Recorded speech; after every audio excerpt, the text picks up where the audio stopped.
नमस्कार, खबरिया मंच में आपका स्वागत है। मैं हूं उमाशंकर राय। मित्रों, वर्ल्ड मीडिया की माने तो भारत और पाकिस्तान एक बार फिर युद्ध के मुहाने पर पहुंच गए हैं। एक दिन के अंतराल में दोनों देशों की राजधानी में बम ब्लास्ट होने के बाद क्षेत्र में आतंकवाद के फिर से मजबूत होने का तो सबूत मिल ही गया है। साथ ही दोनों देशों में तनाव भी चरम पर पहुंच गया है। भारत की राजधानी नई दिल्ली में लाल किले के पास 10 नवंबर की शाम एक भयंकर बम ब्लास्ट हुआ, जिसमें अब तक 13 लोगों की मौत हो गई है और दर्जनों लोग घायल हो गए हैं। इसे आतंकवादियों की कार्रवाई कहा जा रहा है। पहलगाम अटैक के बाद भारत सरकार ने कहा था कि अब पाकिस्तान में पनाह पाए किसी भी आतंकवादी संगठन द्वारा यदि भारत में ऐसी किसी घटना को अंजाम दिया जाता है तो इसे एक्ट ऑफ वार माना जाएगा। मतलब कि पाकिस्तानी आतंकवादियों द्वारा किसी भी हिंसा को यदि भारत में अंजाम दिया जाता है तो फिर भारतीय सेना उसे उसी रूप में जवाब देगी।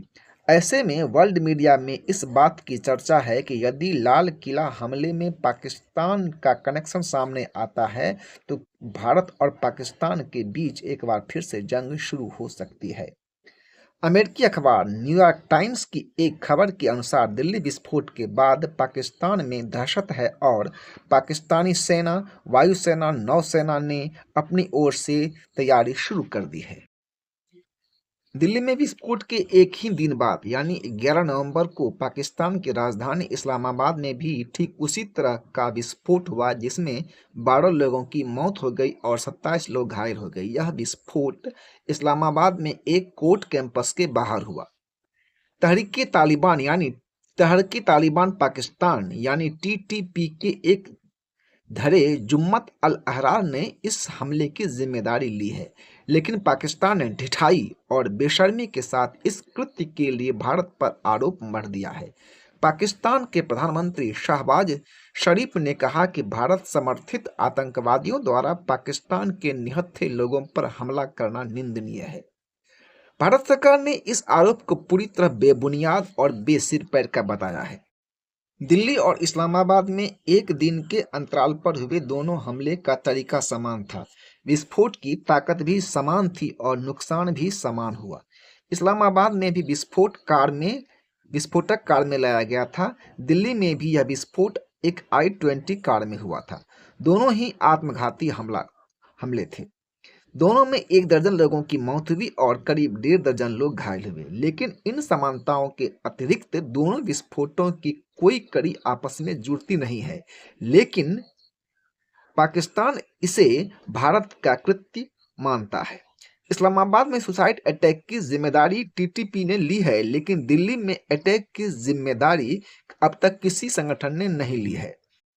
अब तक की जांच के अनुसार नई दिल्ली में हुए हमले का हैंडलर एक तुर्की का नागरिक है और उसका कोड नाम उकासा है। मामले की जांच नेशनल इन्वेस्टिगेशन एजेंसी यानी एनआईए कर रही है।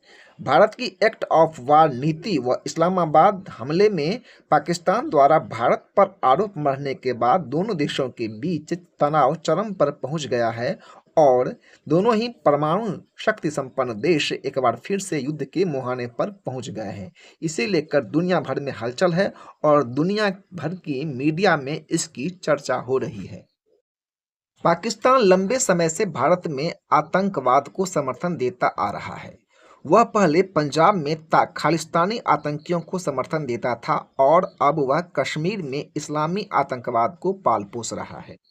लेकिन अब वही पाकिस्तान भारत पर आरोप लगा रहा है कि भारत बलूचिस्तान में सशस्त्र विद्रोहियों को समर्थन सहयोग दे रहा है। इस सब के बीच अफगानिस्तान में तालिबान के दोबारा सत्ता में आने के बाद क्षेत्रीय शांति को खतरा पहुंचा है। पाकिस्तान 2001 के बाद से 2021 तक अफगानिस्तान में तालिबान को सहयोग समर्थन देता रहा, जब तक कि वह फिर से सत्ता में नहीं आ गया। अब वही पाकिस्तान आरोप लगा रहा है कि भारत तालिबान के साथ मिलकर पाकिस्तान में आतंकवाद को उकसा रहा है। दुनिया जानती है कि यह आरोप बिल्कुल निराधार है।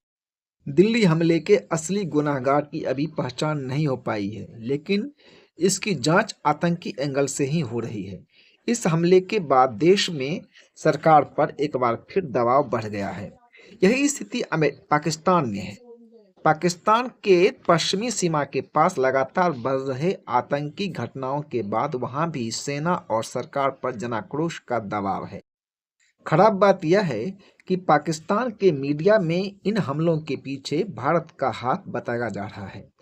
पाक मीडिया अफगानिस्तान की उस तालिबानी सरकार को भारत समर्थित बता रहा है जिसे खुद पाकिस्तान ने ही गद्दी हासिल कराई थी। गत माह पाकिस्तान और अफगानिस्तान के तालिबान शासन के बीच भीषण संघर्ष हो चुका है। उसी दौरान अफगानिस्तानी विदेश मंत्री ने भारत का दौरा किया था।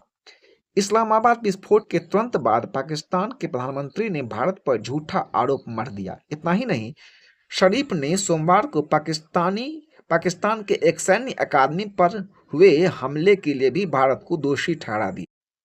पहलगाम हमले के बाद मोदी सरकार ने एक्ट ऑफ वार नीति की घोषणा की।